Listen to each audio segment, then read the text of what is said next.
बच्चों, आज हम अपने इस ई पढ़ो प्लेटफॉर्म पर कक्षा 8 का 6th चैप्टर पढ़ेंगे, जिसका नाम है बिहारी के दोहे। यह बिहारी लाल जी ने लिखे हैं। प्रस्तुत पाठ में नीति एवं भक्ति के दोहे के माध्यम से कवि ने भौतिक एवं व्यावहारिक जीवन मूल्यों का स्पर्श किया है।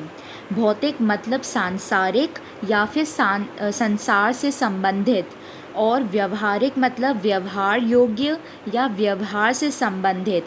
तो उन्होंने भौतिक और व्यवहारिक जीवन मूल्यों को स्पर्श किया है अपने इस दोहों में। अब यह हमारे दोहे की पंक्तियां हैं। पहले हम लोग अपने कवि परिचय पढ़ेंगे। हमारे कवि बिहारी लाल जी हैं। उनका जन्म ग्वालियर के मथुर चौबे वंश में 1595 में हुआ था। बिहारी लाल जी ने हिंदी साहित्य के प्रमुख कवि के रूप में जाने जाते हैं। अपने काव्यगत रचना के कारण वे जगत में वाख्यात हुए। इनके दोहे के बारे में कहा जाता है कि सत्सय के दोहरे जयू नाविक के तीर देखन में छोटन लगे घाव करे गंभीर। अर्थात उनके दोहे देखने में छोटे हैं, लेकिन उसमें कई हृदयस्पर्शी संदेश छिपे हुए हैं। अपने दोहे में श्रृंगारिक उपमा का रंग भरकर वे उसे जीवंत बना देते हैं। उन्होंने राधा कृष्णा के श्रद्धा और प्रेम को जनमानस तक पहुंचाया, इसलिए आज भी उनके दोहे लोकप्रिय हैं। अब हम अपनी पंक्तियों का भावार्थ पढ़ेंगे। पहले हम नीति पद पढ़ेंगे और उसके बाद हम लोग भक्ति के पद पढ़ेंगे। नीति पद के पहला हमारा पद है, जिसका भावार्थ यह है कि हमारे कवि कहते हैं कि बड़ाई का बाना पा लेने से, ऊंचा नाम रख लेने से जो हमारे गुण होते हैं वो बड़े नहीं हो सकते हैं। कनक सिर्फ कहने पर ही सोना होता है, परंतु जो कनक नाम होने पर धतूरे जो कि एक सोने का सामान है, वह गहना नहीं बन जाता।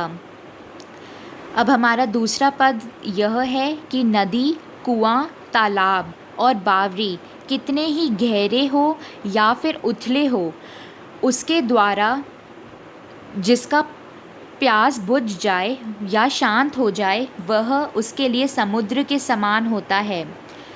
हमारा तीसरा पद का भावार्थ है कि छोटे कभी भी बड़े नहीं हो सकते, चाहे वे कितने भी ऐठ कर या गगन छू ले या फिर जितनी भी कोशिशें कर ले, छोटे हमेशा बड़ों के सामने छोटे ही होते हैं।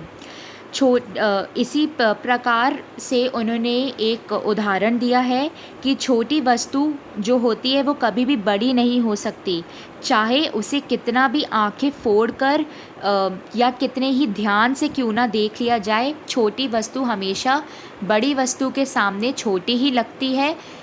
उसी प्रकार से जो छोटे लोग होते हैं वे बड़े के सामने कभी भी बड़े नहीं हो सकते। हमारा चौथा भावार्थ यह है कि धतूरे की अपेक्षा सोने में 100 गुना अधिक मादकता होती है, क्योंकि जो धतूरा होता है वो अगर कोई खाता है तो फिर वो पागल हो जाता है।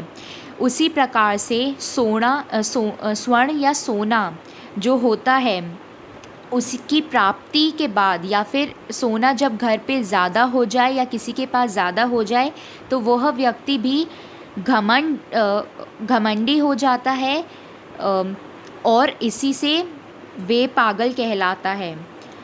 हमारे पांचवा भावार्थ यह है कि मनुष्य को यह बात जान लेनी चाहिए कि उसका थोड़े दिन ही आदर सम्मान होता है। जिस प्रकार से श्राद्ध पक्ष जो कि क्वार मास के आगे के 15 दिन होते हैं, उसमें जो कौवा होता है उसको बुला बुलाकर आदर किया जाता है, परंतु आप वैसे देखेंगे तो कौवे का कोई आदर सम्मान नहीं होता है।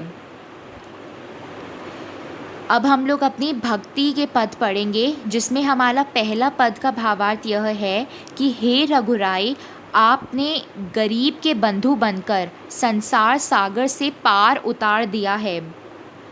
आप प्रसन्न हो जाइए और मेरा उद्धार कीजिए, जिससे कि आपके बड़े होने की जो बड़ा है वह झूठी ना साबित हो। अब हमारा अगला भावार्थ यह है कि जो श्याम या कृष्ण जी होते हैं, उनकी मोहने वाली मूर्ति की अद्भुत गति होती है। यह जिसके भी हृदय में बस जाता है, उसका सारा संसार प्रतिबिंबित हो जाता है या फिर खुशी से भर जाता है। अब हमारा आखिरी पद यह है कि हे मूर्ख, तुम्हें जिसका गुणगान या भजन करने के लिए कहा गया है, तुम उसे कभी नहीं भजते या पूछते हो, किंतु तुम्हें जिस दुर्गुणों से दूर रहने के लिए कहा है, वही तुम उसी के पास जाते हो या उसी को ही पूजते हो या अपनाते हो। अब यह हमारे पदों के कठिन शब्द हैं।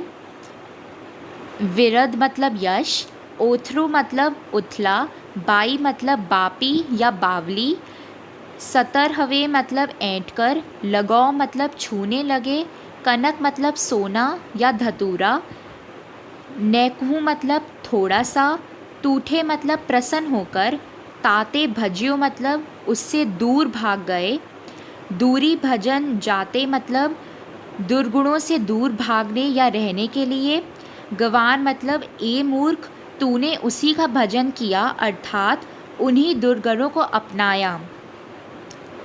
अब ये हमारा गृह कार्य है या होमवर्क कह सकते हैं, जिसमें हमारा पहला प्रश्न यह है कि नाम बड़ा होने से कोई बड़ा नहीं हो जाता है। इस कथन की पुष्टि के लिए कवि ने पदों में कौन सा उदाहरण दिया है।